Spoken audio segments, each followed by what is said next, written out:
नमस्कार मित्रांनो. आज आपल्याकडे एक अशी व्यक्ती, ज्या व्यक्तीनं मागच्या अनेक वर्षांमध्ये प्रचंड साधना, प्रचंड मेहनत करून स्पर्धा परीक्षेमध्ये म्हणजे विशेषतः MPSC मध्ये जे सर्वांचं आवडतं पद, सर्वोच्च पद म्हणू शकतो आपण, उपजिल्हाधिकारी पद मिळवलं. राज्यातून महिलांमध्ये सर्व चतुर्थ 4th रँक तिने मिळवला. आज ती तुमच्यासोबत तिचा जो प्रवास आहे, प्रवास मांडणार आहे. तुम्हाला निश्चितपणे तिच्या प्रवासातनं तुमच्या वैयक्तिक यशासाठी खूप सारे इनपुट्स, आयडियाज मिळणार आहेत. आज मी स्वागत करतो आपल्या या मुलाखतीमध्ये रिलायबल परिवारामध्ये श्रद्धा उदावंत हिला. Shraddha, good morning. Thank you sir, good morning. मी जास्त वेळ न घेता मुलाखतीला सुरुवात करतो. मुलांच्या वतीनं काही प्रश्न काढलेत, ते प्रश्न आपण श्रद्धाला विचारूया. तुमच्या सगळ्या प्रश्नाची उत्तरं बऱ्यापैकी या मुलाखतीमध्ये मिळतील. श्रद्धा, ज्या दिवशी निकाल लागला, कसं फिलिंग होतं? कुठे होतीस एक्झॅक्टली त्यावेळेस तू? सर, त्यावेळेस मी ऑफिसमध्ये होते. अच्छा. ऑफिसच्या कामामध्ये बिझी होते आणि जेव्हा रिझल्ट लागला तेव्हा आमच्या एका कलिगचा फोन आलेला मला की मॅडम अभिनंदन, तुम्ही उपजिल्हाधिकारी झाल्या म्हणून. आणि मला विश्वास बसला नाही की खरंच मला उपजिल्हाधिकारी हे पद भेटलं आहे का. आणि मग मी त्यांना म्हटलं, तुम्ही मजाक तर नाही करत आहेत माझ्यासोबत? अच्छा. आणि ते म्हटले, नाही, जर मजाक करत असेल तर तुम्ही माझ्याकडून पार्टी घ्या. ओके. माझ्या लक्षात आलं की नाही, मग हे खरं बोलतायत आता. आणि मी एकदा स्वतः कन्फर्म केलं. तेव्हाची फिलिंग अशी होती की मला खूप आनंदही झाला होता आणि मला छानही वाटत होतं आणि मला स्वतःला एक्सप्रेसही करता येत नव्हतं. चला आता एक MPSCतला प्रिलियम्स, मेन्स, इंटरव्ह्यू हा जो प्रवास होता त्या चक्रव्यूहातनं बाहेर पडले आता, अशी फिलिंग होती माझी. आणि म्हणजे यशापेक्षा सुटकेचा आनंद जास्त होता. हो. ओके. जवळपास तू 2000 श्रद्धा सध्या असिस्टंट कमिशनर म्हणून काम करते आहे नांदेडच्या महानगरपालिकेमध्ये.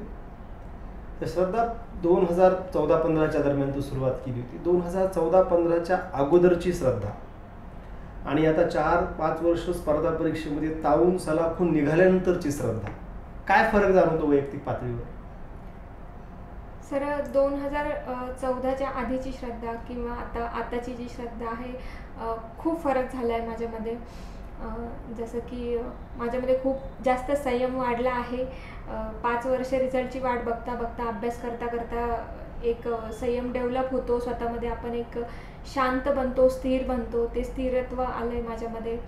एक पॉझिटिव्हिटी आली आहे की आयुष्यामध्ये कुठलाही प्रसंग घडला, एखादी गोष्ट आपल्याला पाहिजे असती, ती नाही भेटली तरी प्रत्येक गोष्टीकडे एका पॉझिटिव्ह अँगलनी बघायला लागले मी. जसं की मी हा विचार करते की जे माझ्यासाठी योग्य असेल तेच मला मिळेल, नाही की जे मला पाहिजे असेल ते मला मिळेल. एक पॉझिटिव्हिटी आली आहे, एक संयम वाढला आहे आणि प्रत्येक गोष्टीकडे बघण्याचा एक ॲटिट्यूड डेव्हलप झाला आहे. ज्याला आपण म्हणू की एक प्रॅक्टिकल ॲटिट्यूड डेव्हलप झाला आहे. लोकांना ओळखता येतं आहे मला आता सध्या. ह्याच्याशिवाय अनेक चांगले बदल झाले, जसं की अनेक लोकांशी माझी ओळख झाली आहे, त्यांच्यामधनं मला शिकायला भेटतं आहे. मी एक स्वतःचं पोरस नेचर डेव्हलप केलं आहे की प्रत्येक व्यक्तीकडनं जे भेटेल ते मला शिकता येईल, ते मी शिकत असते. मग ती व्यक्ती लहान असो किंवा मोठी असो. मी असं ऐकलंय की तुझा लहान भाऊ कल्याण, याच्याकडनं सुद्धा तू निबंध लिखाणाची कला अवगत केली, शिकलीस. तुझं निबंध कच्चं होतं त्यावेळेस, हे खरं आहे का? हो सर, माझे MPSCमध्ये 2 ते 3 सब्जेक्ट हे वीक होते. जसं की इंग्लिश ग्रामर असेल आणि मराठी रायटिंग असेल, तर त्याच्याकडून तो खूप चांगला निबंध लिहितो. मी त्याच्याकडनं मग मेन्सच्या आधी काही काळ मी त्याच्याकडनं निबंध लिहायचं शिकले. त्यांनी मला शिकवलं की पॅरेग्राफ असं लिहितात वगैरे, असं तुझ्या निबंधामध्ये एक फ्लो आला पाहिजे. ह्या सगळ्या गोष्टी मी त्याच्याशी डिस्कस करत होते. म्हणजे जो एक आपला इगो असतो की माझ्यापेक्षा लहान आहे, मी त्याच्याकडून कसं शिकू, त्या सगळ्या गोष्टी साईडला ठेवत मी त्यांच्याकडनं शिकले. माझं बहीण असेल, भाऊ असेल, त्यांच्याकडनं मी शिकले प्रत्येक गोष्ट. या सगळ्या यशामध्ये परिवाराचं काय योगदान आहे? आई, बाबा, कुटुंब सगळंच? सर, माझ्या कुटुंबाचं सगळ्यात जास्त मोठं योगदान आहे माझ्या यशामध्ये. जसं की 5 वर्ष काहीही न भेटता हातामध्ये सतत अपयश येत गेले. 10 ते 15 वेळेस मेन्समधनं वापस आले वेगवेगळ्या परीक्षांमधनं. तेव्हा माझी आई सतत मला पाठिंबा देत होती की तू कर, तू हरू नको, की देव तरी कधीपर्यंत तुझी परीक्षा बघेल, कधी ना कधी त्याला तरी दया येईल, अशी ती म्हणत मला सारखं पाठिंबा देत होती. जे एक समाजाचं एक प्रेशर असतं पॅरेंट्सवर आपल्या, ते पॅरेंट्स माझे वडील ते प्रेशर माझे वडील झेलत होते आणि मला सतत पाठिंबा देत होते की हे तुझं स्वप्न आहे ना, ठीक आहे, आता काहीही झालं ते आपण हे आता पूर्ण करायचं, असं ते म्हणून मला पाठिंबा देत होते. माझी बहीण असेल, भाऊ असेल, सतत मला मॉरल सपोर्ट करत होते. जेव्हा मला अजून चांगलं आठवतं की माझी जेव्हा एक्झाम गेली होती 2017ची प्रिलियम्स, तेव्हा मी घरी जाण्याच्या आधी माझ्यासाठी सगळा सेटअप तयार होता की आता ही घरी येईल, रडेल. त्यांनी आधीच मला इन्स्पायर करण्यासाठी सगळा सेटअप तयार करून ठेवला. कविता लिहिल्या, मोटिवेशनल स्पीचेस लिहिले, ते माझ्या डेस्कवर चिटकवले आणि मला ते सगळं नेऊन दाखवलं की तू करू शकतेस आणि तू कर म्हणून. असं ह्यासोबतच माझ्या मित्रपरिवाराचं सुद्धा खूप मोठं योगदान आहे की आपले वर्ल्ड क्लास 60चे जे आहेत त्यांचंसुद्धा खूप मोठं योगदान आहे माझ्या यशामध्ये. त्यांनी प्रत्येक वेळेस मला इन्स्पायर केलं आहे की तू करू शकते श्रद्धाताई आणि तू कर असं म्हणून. मला असं वाटतं की यश माझ्या एकटीचं नाहीच आहे, ते प्रत्येक जण थोडं थोडं पुशअप करत गेलं मला हे यश मिळण्यासाठी. अगदी बरोबर. प्रत्येक व्यक्तीचा यशामध्ये वाटा आहे. तुझं मोठेपणे म्हणजे बऱ्याचदा यशवंत जे आहेत, यश माझंच एकट्याचं आहे, अपयश दुसऱ्याच्या नावावर आपण ढकलतो, परंतु हा मोठा विचार आहे की यशाचे माझ्या सगळेच भागीदार आहेत. हे सगळं प्रवास करत असताना श्रद्धा, एक मुलीच्या बाबतीत बऱ्याचदा असं घडतं की 2 किंवा 3 वर्ष झाले, विवाहाचं प्रेशर असतं, एक सामाजिक दबाव असतो समाजाकडून, कुटुंबातल्या वरिष्ठ सदस्यांकडून. तर तुला हा दबाव आला का? आणि तू जर दबाव आला असेल तर तू त्याला सांभाळ कशी गेलीस? सर, प्रत्येक मुलीला हा दबाव येत असतो. जेव्हा प्रत्येक मुलीचं एज हे 22-23 असं होत असतं, तेव्हा सगळा समाज येऊन आपल्या घरच्यांना समजून सांगत असतो की नाही, आता तुम्ही तिचं लग्न करून टाका किंवा तुम्ही तिचं का ऐकता आहे तेवढं. पण मला असं वाटतं की प्रत्येक मुलांनी किंवा मुलींनी आपल्या घरामध्ये एक विश्वासाचं नातं निर्माण करायला पाहिजे. आपण घरच्यांना एक विश्वास निर्माण करून द्यायला पाहिजे की नाही, मी ते करू शकते, तुम्ही माझ्यावर विश्वास ठेवा आणि नक्की मी एक ना एक दिवस, ठीक आहे मला उशीर होईल पण नक्की मी एक ना एक दिवस पोस्ट मिळवेल असं. तर असं मी नातं घरामध्ये डेव्हलप केलं होतं. माझ्यावरही आमच्या घरातून जास्त असं काही प्रेशर झालं नाही, पण बाहेरच्यांचं बऱ्यापैकी प्रेशर होतं. मग ती वेळ आपल्याला हाताळता आली पाहिजे. बाहेरच्या लोकांनाच आपली जास्त काळजी असते. तर त्यासाठी मी एक ट्रिक डेव्हलप केली होती की 1-2 महत्त्वाचे व्यक्ती जे असतात त्यांना आपल्या हाताशी धरायचं आणि त्यांना मग इतरांना समजून सांगायला लावायचं. श्रीकृष्ण नीती. Okay, good. आणखी एक प्रश्न आहे मुलांच्याच वतीने की 3, 4, 5 वर्ष टिकवून ठेवणं स्वतःचं मोरेल, नीतिधैर्य हे फार जिकिरीचं होऊन जातं. ज्यास कंटिन्युअस रिझल्ट जातात, सोसायटीचं प्रेशर येतं, कुटुंबाचं प्रेशर येतं आणि स्वतःचा विश्वास बऱ्याचदा यामुळे कमी व्हायला लागतो. अशा वेळेस तू रिझल्ट तुझे गेले, अनेक रिझल्ट गेले, त्याच्यात तू कसं स्वतःचं मोरेल, नीतिधैर्य डेव्हलप करून ठेवलंस, कसं टिकून राहिलीस या क्षेत्रामध्ये? जेव्हा माझे रिझल्ट जात होते सर, तेव्हा मला फार वाईट वाटत होतं. पण मला असं वाटतं की आता मी देवाची ऋणी आहे की त्यांनी मला हे अपयश दिलं, कारण ह्यामुळे मला अपयश जे आहे ते अपयश पेलवण्याची ताकद निर्माण झाली सर माझ्यामध्ये.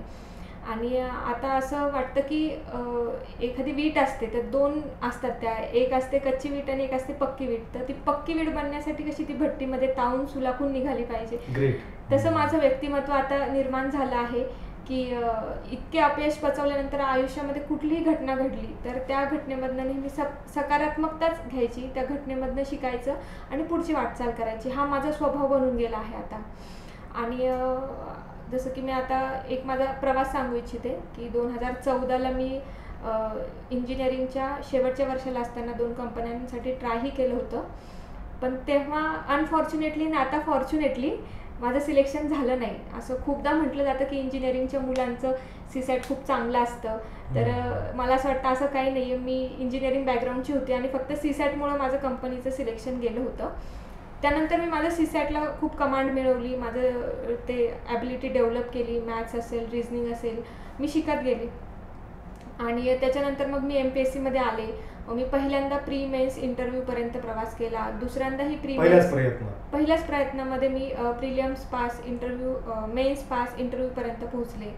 सेकंड अटेम्प्टलाही मी प्रिलियम्स पास इंटरव्ह्यू, मेन्स, त्याच्यानंतर इंटरव्ह्यू. थर्ड अटेम्प्टलाही तसंच झालं.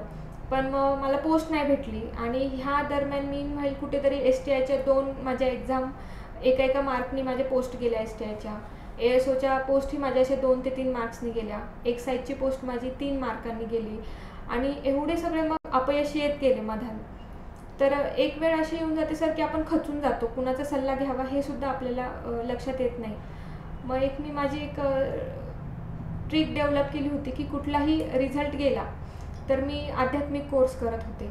जसं की मी आर्ट ऑफ लिव्हिंगचा हॅपीनेस कोर्स केला, आर्ट ऑफ लिव्हिंगचा YLTPचा कोर्स केला, त्यासोबत मी 2दा विपश्यनाही केली आणि माऊलीजींचा मी ज्ञानोध्यान शिबिरही 2दा केलं. म्हणजे एखादी एक्झाम गेली की स्वतःला रिफ्रेश कसं करायचं, एखादा कोर्स करून यायचा आणि स्वतःच पुन्हा स्वतःच्या पायावर उभं राहायचं. म्हणजे बाहेरून कुठून तरी मोटिवेशन घेण्यापेक्षा आतून जे इन्स्पिरेशन येतं ते सगळ्यात महत्त्वाचं असतं आणि ते लॉंग लास्टिंग असतं आणि ते आतले इन्स्पिरेशन खूप महत्त्वाचं आहे.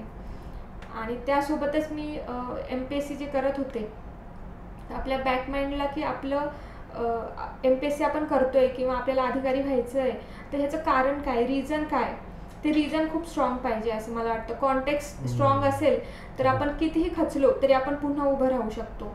आणि इंजिनिअरिंग झालं असल्यामुळे एक जॉब मिळवणं किंवा फायनान्शियल सिक्युरिटी असणं हे ध्येय मी ठेवून कधी MPSCमध्ये आलेच नव्हते.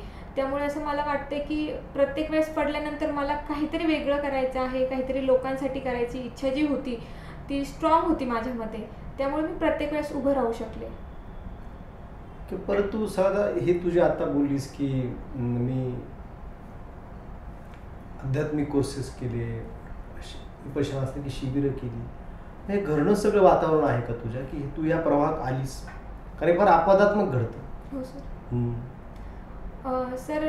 घरी पण माझं आध्यात्मिक वातावरण आहे. आमच्या घरी भगवद्गीता वाचली जाते आणि अनेक आध्यात्मिक जसं सांगितलं की आई माझी अध्यात्माशी खूप जोडले गेलेली आहे आणि तिचा खूप विश्वास आहे देवावर आणि तोच आमच्यामध्ये आला आहे की जेव्हा आपण विश्वास ठेवतो एखाद्या गोष्टीवर तर आपण 100% देतो. श्रद्धा ठेवतो नावाप्रमाणे.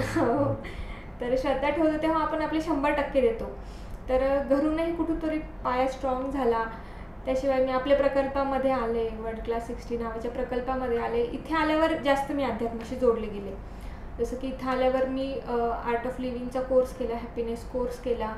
त्यानंतर मला मायग्रेनचा त्रास होता. मग मीनव्हाईल परीक्षेच्या मागे पुढे खूप त्रास होत होता मायग्रेनचा. मी असं ऐकलं की तू मेन्सच्या दरम्यान ज्यावेळेस तयारी करत होतीस, म्हणजे मेन्सची तयारी तू पूर्ण ते औषधी घेतच तयारी केली आहेस? हो सर, बरोबर आहे. जेव्हा पहिला प्रिलिम्सचा रिझल्ट आला तेव्हा वाटलं नव्हतं की प्रिलिम्सचा रिझल्ट येईल. तो एक सुखद धक्का होता माझ्यासाठी की 3 महिन्याच्या तयारीवरच माझा प्रिलिम्सचा रिझल्ट आला आणि मेन्ससाठी फक्त 35 दिवस बाकी होते रिझल्ट आल्यानंतर. आणि मेन्स काय असते, बुक्स कुठले वाचायचे, इथपासून माझी तयारी होती. तेव्हा 5 दिवस माझे माहिती काढण्यामध्ये गेले. मग 30 दिवस बाकी होते. मग ते अचानक एक स्ट्रेस आला मला की 30 दिवसामध्ये मेन्सची स्टडी मी कशी करणार. मग ह्याच 30 दिवसामध्ये मला मायग्रेन झाला. मग त्या मायग्रेनमध्ये मी कधी कधी दिवसाला 2 हॉस्पिटलमध्ये जात होते आणि सकाळी 4 टॅबलेट्स खायच्या, संध्याकाळी 4 टॅबलेट्स खायच्या आणि बसून अभ्यास करायचा त्या 30 दिवसामध्ये मेन्सचा. हे खूप अवघड होतं माझ्यासाठी. मी असे अभ्यास, मला अजून आठवतं मी अभ्यास करत होते, पुढे माझे पुस्तक असायचं आणि माझी आई मागून माझ्या मानेला शेकवत होती. म्हणजे सगळे ट्रीटमेंट माझ्यावर चालू होते. आता हॉस्पिटलमध्ये जायचं झालं, यायचं झालं, ह्याच्यामध्ये टाईम जाणार, टाईम तर गेला नाही पाहिजे, 1-1 मिनिट महत्त्वाचा असतो. मग त्या दरम्यान मोबाईलमध्ये फोटो काढून नेणं, मग हॉस्पिटलमध्ये वेटिंगला बसल्यावर ते फोटो वाचणं तिथे, अशा प्रकारचा तो माझा 30 दिवसाचा प्रवास होता. आणि मला असं वाटतं की 4 वर्षामध्ये सगळ्यात जास्त मी अभ्यास केला असेल तर त्या 30 दिवसांमध्ये अभ्यास केला. आणि त्या 30 दिवसांमध्ये लाईफमधले सगळ्यात जास्त एफर्ट्स मी टाकले. नियर अबाउट डेली 8-8 टॅबलेट्स मी खात होते. इवन मेन्सच्या पेपरला जाताना सुद्धा मी 4-4 टॅबलेट्स घेऊन पेपरला बसले होते. मी 200-250 टॅबलेट्स खाऊन खूप जास्त एफर्ट्स टाकून ती मेन्स मी दिली होती. इतकं टोकाचं संघर्ष आपण फाईटच एक प्रकारची, तर शरीराशी झगडा आहे हा. त्या तणावात शारीरिक स्थिती सांभाळता अभ्यास करायचा, हे इतकं आतनं कुठनं येत होतं, हे सगळं ही कुठनं एनर्जी येत होती? सर, मला असं वाटतं की बीइंग अनरिजनेबल हे खूप मोठं व्हॅल्यू आहे जे आपण स्वतःमध्ये टाकायला पाहिजे. खूपदा असं होतं की आपण रिझन्स येतो, ही मी परीक्षा पास नाही झाले किंवा XYZ काम नाही झालं कारण माझी तब्येत ठीक नव्हती. तर मी स्वतःला थँकफुल हे करते की एवढ्या कंडिशनमध्ये सुद्धा, स्वतःची तब्येत एवढी खराब असताना सुद्धा तू एवढा अभ्यास केला आणि तू ती मेन्स पासही झाली, त्याबद्दल मी स्वतःचे आभार मानते. आणि रिझन्स द्यायचे नाही कुठल्याही पद्धतीने. ही माझी आधीपासून सवय आहे की कुठली गोष्ट झाली की रिझन्स द्यायचे नाही. सो मी ठरवलं होतं की मला रिझन द्यायचंच नाही कुणाला की माझी परीक्षा गेली कारण माझी तब्येत ठीक नव्हती. हे मला रिझन द्यायचंही नव्हतं. म्हणून मग मी ती एक एनर्जी येत गेली सर माझ्या स्वतःमध्ये.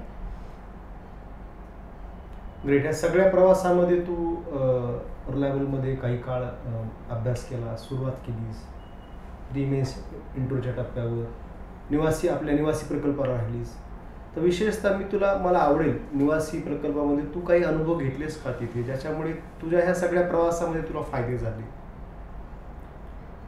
हो सर, निवासी जो आपला प्रकल्प होता वर्ल्ड क्लास 60चा, तर खूप छान नाते माझे तिथे तयार झाले. मी खूप अशी मितभाषी होते.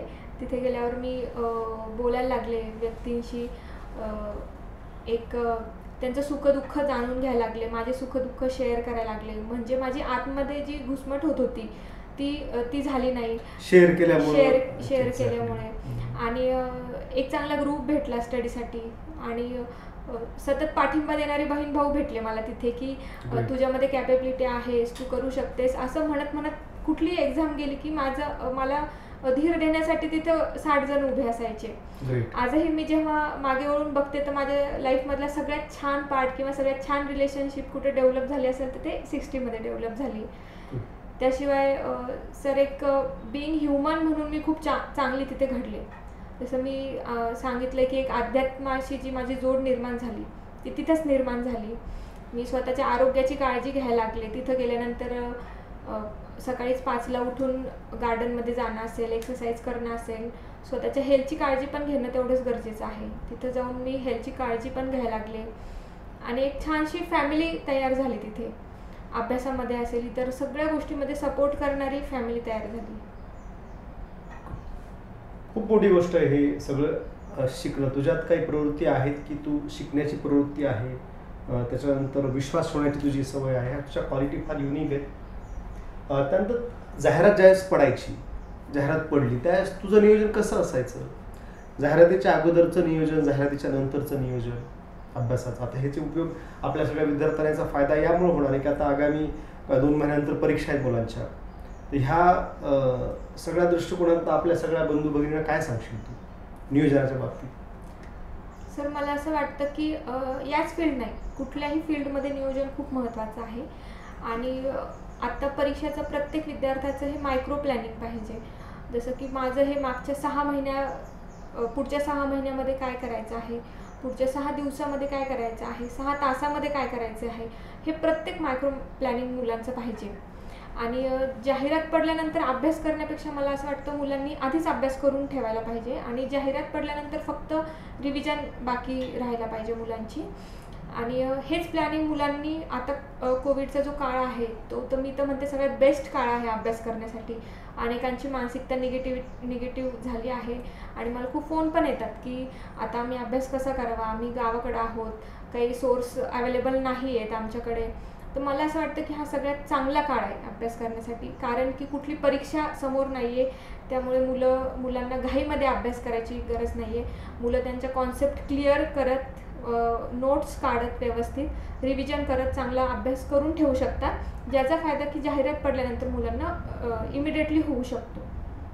ओके सर, आणखी एक माझा प्रश्न आहे की आता तू बोलता बोललीस नियोजनासंदर्भात, तुला ते 6 महिन्याचं, 6 दिवसाचं, 6 तासाचं नियोजन जमलं खूप. बऱ्याचदा विद्यार्थ्यांच्या बाबतीत गमती अशा घडतात की ऑन पेपर फार परफेक्ट नियोजन होतं आपलं, परंतु ते बऱ्याचदा कोलमडतं. आणि नियोजन कोलमडलं कागदावरचं की घुसमट व्हायला लागते, फ्रस्ट्रेशन यायला लागतं. आपण नियोजनात कार्यक्षम आहोत की नाही, आपण पात्र आहोत की नाही, शंका वाटायला. पण काय सांगशील मुलांना या संदर्भात? सर, अगदी बरोबर आहे की नियोजन अनेकदा आपलं कोलमडतं. माझ्यासोबतही असं होत होतं अनेकदा की मी प्लॅनिंग करत होते, टाइम टेबल ठरवत होते आणि ते माझं शेड्यूल कधी कधी फॉलो होत नव्हतं. बट त्याच्या मागचे रिझन्स आपण शोधायला पाहिजे की माझं जे शेड्यूल आहे ते फॉलो का होत नाही, त्याच्या मागचे रिझन्स काय आहे. फॉर एक्झाम्पल एखाद्या आपण सब्जेक्ट असेल आणि आपण तो ठरवला की मी हा सब्जेक्ट 10 दिवसात पूर्ण करणार आणि त्याला मला 15 दिवस लागत असतील, तर त्या 5 दिवस जास्तीचे लागण्यामागचं कारण कुठलं आहे. ठीक आहे, मी जास्त डीप स्टडी केला म्हणून मला 5 दिवस लागले, तर इट्स ओके, इट्स खूप खूप चांगली गोष्ट आहे ही. पण आता हे 5 दिवस मी सुट्टी घेतले म्हणून मला जास्त लागले का, किंवा ह्या 5 दिवसामध्ये मी माझ्या मित्रमैत्रिणींसोबत खूप जास्त गप्पा मारल्या, चहामध्ये खूप जास्त टाईम वेस्ट घालवला किंवा सोशल मीडियामध्ये खूप जास्त टाईम वेस्ट घालवला म्हणून हे मला 5 दिवस जास्त लागले का, की तर अजून कुठल्या ॲक्टिव्हिटीज आहे त्याच्यामुळे माझे हे 5 दिवस गेले, ह्याचं ॲनालिसिस सर मुलांनी करायला पाहिजे. आणि थोडंफार मागे पुढे झालं, 10 दिवसांचे 12 दिवस लागले आणि ते अभ्यास जास्तीचं करण्यामुळे लागले, डीप करण्यामुळे लागले, तर ते चांगली गोष्ट आहे. आणि टाइम टेबलमध्ये थोडीशी फ्लेक्झिबिलिटी पण ठेवायला पाहिजे. जर आपण फ्लेक्झिबिलिटी ठेवलं नाही तर सर आपले स्वतःवर स्ट्रेस निर्माण होऊ शकतो की नाही मी वेळेमध्ये माझा अभ्यास पूर्ण करू नाही शकले, आणि मग आपण स्ट्रेसमध्ये जातो आणि परत आपले जे इनपुट्स असतात ते इनपुट्स कमी पडतात पुन्हा. तर मला असं वाटतं फ्लेक्झिबल टाइम टेबल असावा. 2-3 दिवस आपण एक्स्ट्रा देऊ शकतो एखाद्या गोष्टीसाठी, बट त्याच्यामध्ये पण आपण रिझन शोधायला पाहिजे. ओके, लवचिकता असली पाहिजे. तुझ्या वैयक्तिक अभ्यासामध्ये तयारी करत असताना तू मगाशी बोललीस की मराठी ग्रामर, लेखन कौशल्य, इंग्रजी ग्रामर, लेखन कौशल्य वीक होते सब्जेक्ट तुझे. म्हणजे तुला राज्यसेवा मेन्सला 7 मार्क पडले होते इंग्रजीमध्ये 50 पैकी, आणि आत्ता तुला ज्या वेळेस तू डेप्टी कलेक्टर झालीस त्याच्यामध्ये तुला तब्बल 39 मार्क तुला पडलेत, म्हणजे 50 पैकी. हा 7 मार्कापासूनचा प्रवास 39 मार्कापर्यंत तू नेलास. काय केलंस एक्झॅक्टली? हे वीक विषय तू स्ट्रॉंग कसे केलेस?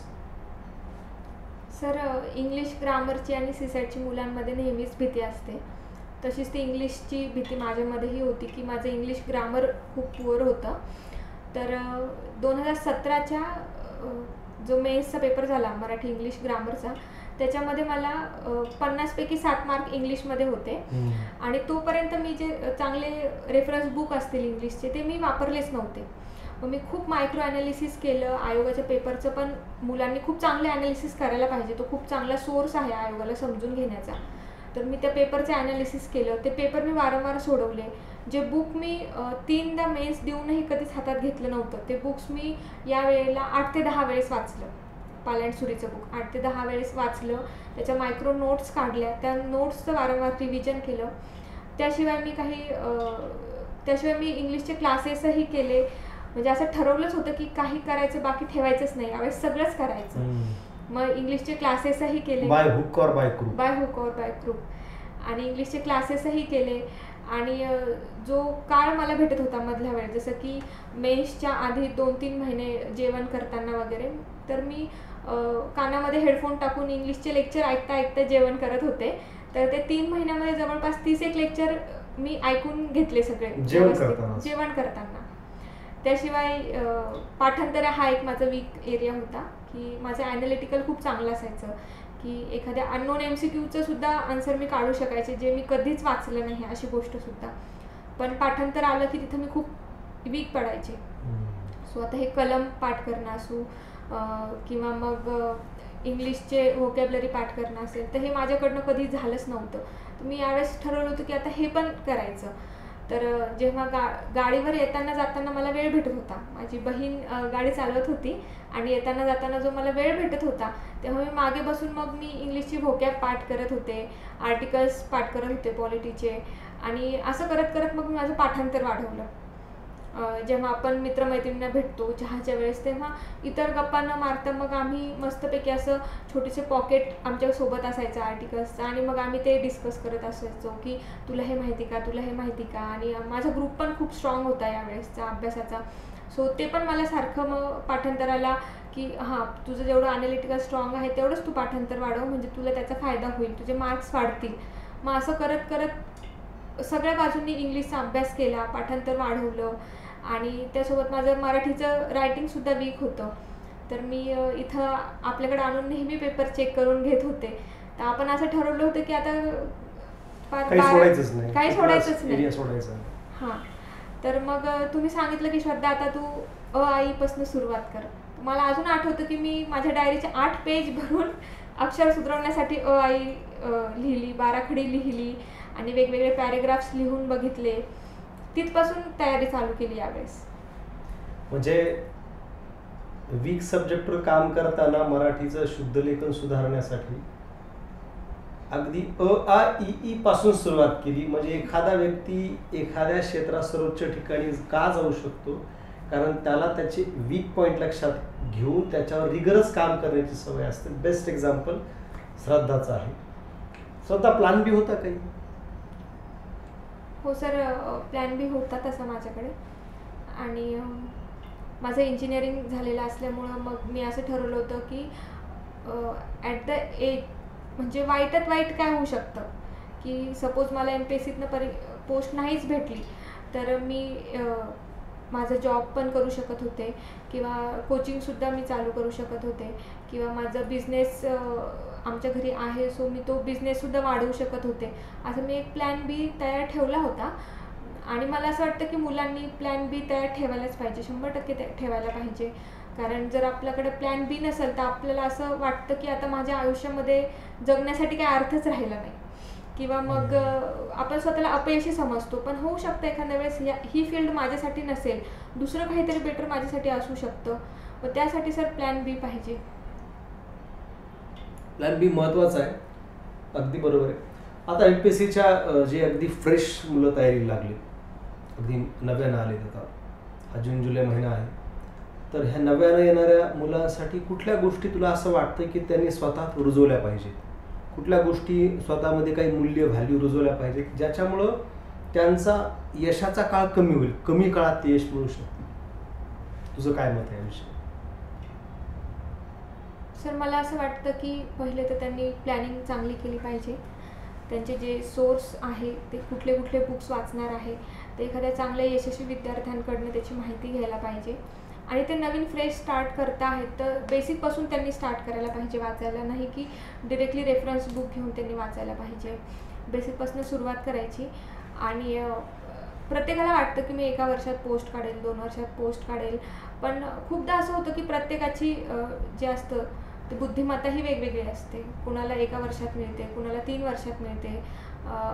बुद्धिमत्तेनुसार आपण आपली तयारी ठेवली पाहिजे की मी आले आहे किंवा मी आलो आहे तर मी 3 वर्षे तरी ह्या फील्डला न्याय देऊ शकेल, 3 वर्षे तरी मी अभ्यास करेल. मग त्यासाठी स्वतःमध्ये संयम डेव्हलप केला पाहिजे, एक पॉझिटिव्ह ॲप्रोच डेव्हलप केला पाहिजे. अभ्यासाकडे बघताना फक्त पाठांतर न करता ॲनालिटिकल व्ह्यूनी गोष्टी बघायला पाहिजे.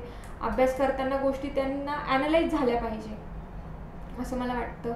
त्याशिवाय इतरांना सहकार्य करण्याची जी वृत्ती असते ती मुलांनी स्वतःमध्ये एक डेव्हलप केली पाहिजे की आपल्या नोट्स शेअरिंग असेल, आपलं नॉलेज शेअरिंग असेल ते मुलांनी केलं पाहिजे. मला असं वाटतं नॉलेज शेअर केल्याने वाढतंच, त्यामुळे मुलांनी नॉलेज शेअर केलं पाहिजे एकमेकांचं. कारण की आजकाल एक प्रवृत्ती आली की मी माझे नोट्स नाही शेअर करणार, हा माझा अभ्यास आहे. मला असं वाटतं की एखाद्याचे नोट्स घेऊन कोणी अधिकारी बनत नाही. अधिकारी बनत नाही. त्याच्यासाठी तुमचे स्वतःचे एफर्ट्स पाहिजे.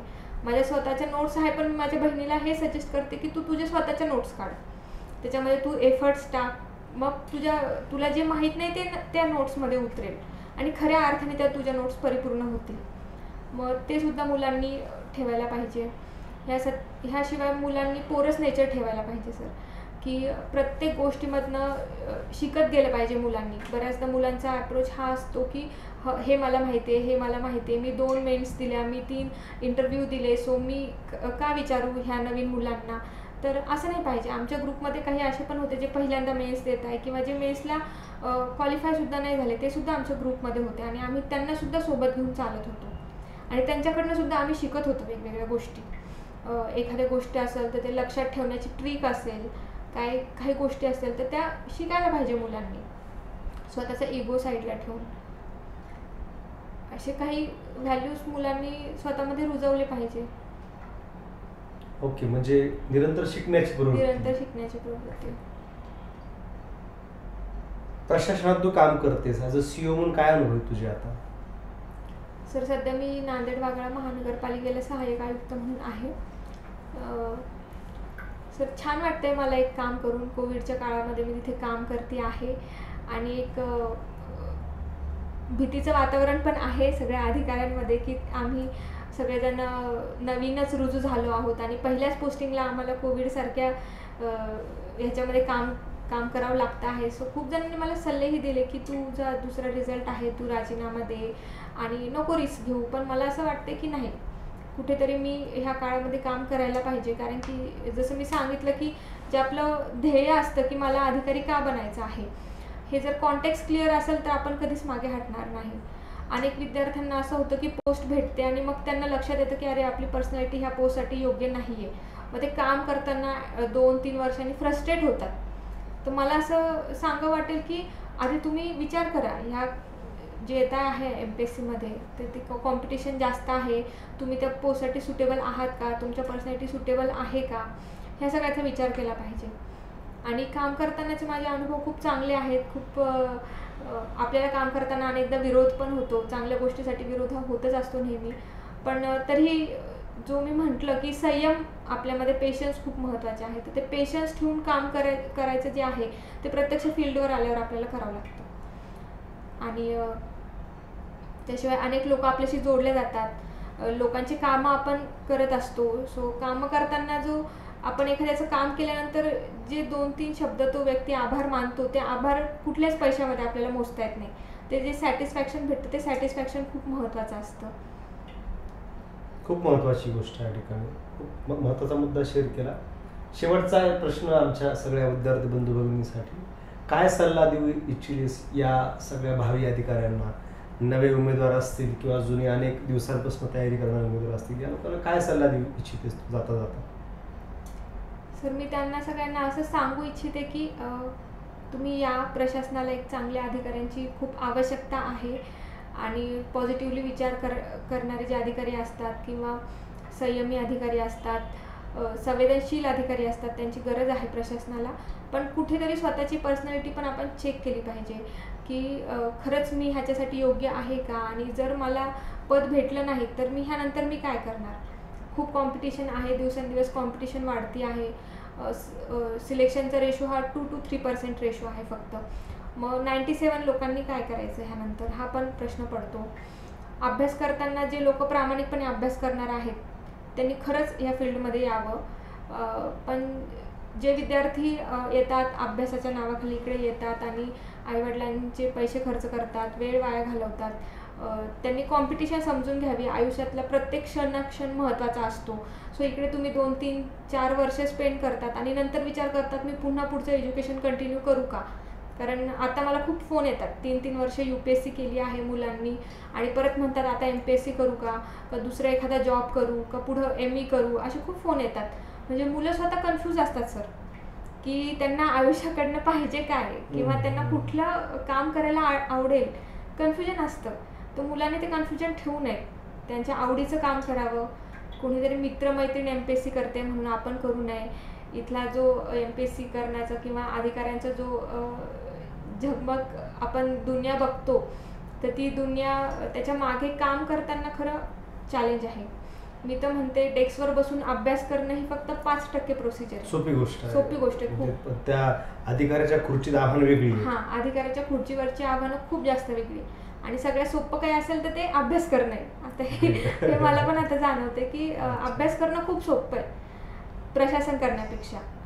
सो ती पण एक मेंटॅलिटी मुलांची डेव्हलप झाली पाहिजे, की असं वाटतं की आता पोस्ट भेटली आणि आता सगळं काही भेटलं. खरे चॅलेंजेस तिथून पुढे असतात. हा एक महत्त्वाचा मुद्दा आहे की श्रद्धा एक आजची यशस्वी उमेदवार आहे, तिचा डेप्टी कलेक्टर निकाल आलाय आणि ऑलरेडी प्रशासनात काम करते. हे दोन्ही अनुभव आपल्याला नक्की कामी येतील श्रद्धा. त्यामुळे असं मला मुलांना सांगा वाटेल की स्वतःची पर्सनॅलिटी बघा, आपली कितपत मेहनत करण्याची ताकद आहे किंवा आपण कितपत मेहनत करू शकतो. फायनान्शियल आपल्याला सपोर्ट आहे का, किंवा आपण एखादा जॉब करत करत करू शकतो का. आणि सारखे डिसिजन नको चेंज करायला मुलांना.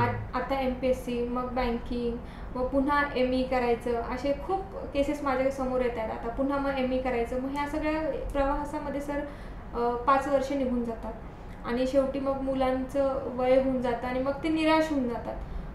खूप जण तर आत्महत्यापर्यंत पण येतात. ठीक आहे, एक MPSC एक तुमच्यामध्ये ते डेव्हलप करते की कुठलाच MPSC केलेला विद्यार्थी आयुष्यामध्ये काही झालं तरी आत्महत्या करणार नाही. पण आता इकडे पण तो ट्रेंड चालू झाला आहे MPSCमध्ये पण.